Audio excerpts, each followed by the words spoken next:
Hello, guys. It's me again, and welcome to my channel. And my name is Renee. So, guys, as you can see, I have another video for you to see, and it's a talk, and it's like the last video for tonight. And I wanted you to see this video and listen very carefully. And this talk is called Immorality in the Last Days.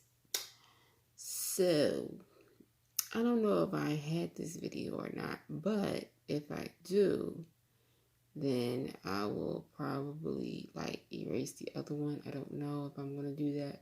But this is just a fresher course of immorality in the last days. So we're going to get into this. And before I do, I'm going to let you know that you do not have to subscribe or do any of those things, commentary or anything until the end of this video, okay? So just to let y'all know. So let's get into it.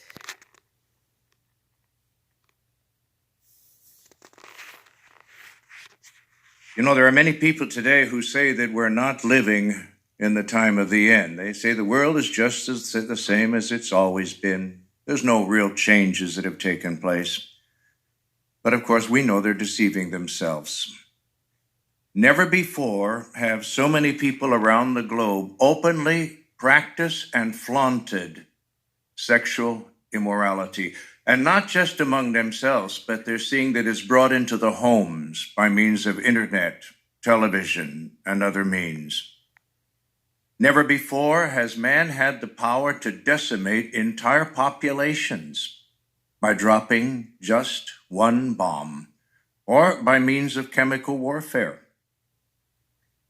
Never before has there been such widespread lack of love, of natural affection that results in the death of children. It's interesting that some calculate that over 1 billion abortions have taken place since 1980. That's really something.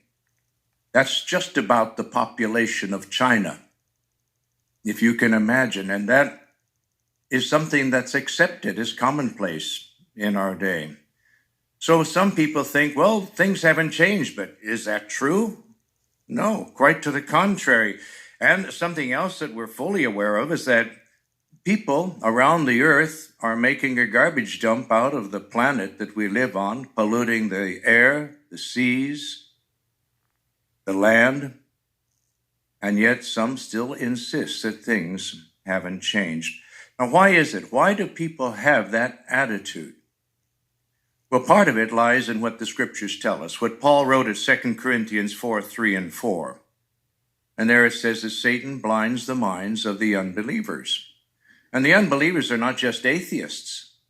The unbelievers are found throughout the churches of Christendom. They don't really believe what the Bible has to say about prophecy, about morality, that God is really going to clean up this planet and there's going to be a wonderful new world of peace and happiness. And so to help people understand these things, we go out and we preach. We tell them about what Matthew 24 says and Mark 13 and Luke 21 and 2 Timothy 3, that we're living in the time of the end. But there is something we have to remember if we get a little bit discouraged when people don't respond as we feel they should to all of the evidence that we see and we appreciate. The Bible indicates very clearly that many people would not see the sign. They would not accept what the Bible has to say. And what's most interesting about that is that the people who ignore and who deny the sign that we're living in the time of the end are part of the sign themselves, what they do and the way they think. Turn to 2 Peter.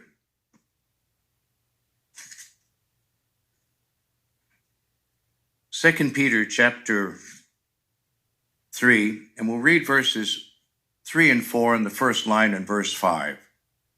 2 Peter 3 and 4 in the first line and verse 5. Peter wrote, first of all, know this, that in the last days, so this is something Peter is saying would happen during our time, ridiculers will come with their ridicule, proceeding according to their own desires, and saying, where is this promised presence of his? Why, from the day our forefathers fell asleep in death, all things are continuing exactly as they were from creation's beginning. And then the reason for it is given in the next line, for they deliberately ignore this fact. Well, here the fact was they ignored the flood of Noah's day. The fact for us today is that they ignore what the Bible clearly says, or what Jesus said would be the sign of the last days. So they don't realize it, but they're part of the fulfillment. What contributes to an unbelieving attitude? Well, one of the things is what we could call is gradualism. The Watchtower, January 15, 2014, paragraph 30, or page 30, paragraph 11, stated the following. It seems that the more familiar a situation is, the less people are inclined to pay attention to it. A steady decline in the morality of society in general may seem less shocking than a sudden, unexpected change in the behavior of a close acquaintance. And then it says, nevertheless, this gradual decay of morality is dangerous. And isn't it true that most of us we were raised in an environment that was not so good? There were immoral things taking place around us, wars, crime. And so people get to the point where they accept it as normal. And as it escalates, it really doesn't impress upon them that, no, times have changed. They're becoming far worse than ever before. Gradual decay of morality is dangerous. It makes me think of an illustration about how to boil a frog. If you heat up a pot and you have the water boiling and drop a frog into it, what's going to happen? He's out of there. He's not going to stay. That frog isn't stupid. He hits the water and it's terribly hot and out he jumps. But if you fill the pot with cool water, drop the frog in, and then gradually, little by little, you heat it up until it gets to the boiling point, he's cooked. And that's what's happening in the world today. The gradualism is not perceived by people in the world, but they're being cooked. It's getting hot.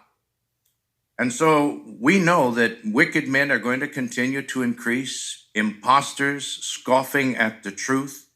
World conditions are escalating. They're getting worse constantly, but they're going to have to deal with the Creator and his judgment. And there's 3 Psalms I'd like to just mention briefly that I find very interesting that tie in nicely with the wickedness of the world and what Jehovah will do. Psalm 10, verse 4. In his haughtiness, the wicked man makes no investigation. All his thoughts are, there is no God. Psalm 12:8. The wicked walk around unrestrained because the sons of men promote depravity. That could have been this morning's headlines in the New York Times. And the last Psalm, 92:7. When the wicked sprout like weeds and all the wrongdoers flourish, it is that they may be annihilated forever. And to that we say, Amen. So be it. Okay, guys, that's it. Hope you enjoyed the video, and I hope you get all the information you need out of it. Take it to heart. And so, anyway, I'm gonna get off of here. And like I said, you don't have to subscribe or do anything until the end. And when you reach the end and you feel as though you like it, if you want to see more, put a thumbs up, put a thumbs down, whatever. Hey, look, what I put on here is just entertainment. And this is very important. So, hope you enjoy it. And I'm going to get off. Hope y'all stay safe, stay healthy, stay blessed. And y'all have a good night. Bye-bye.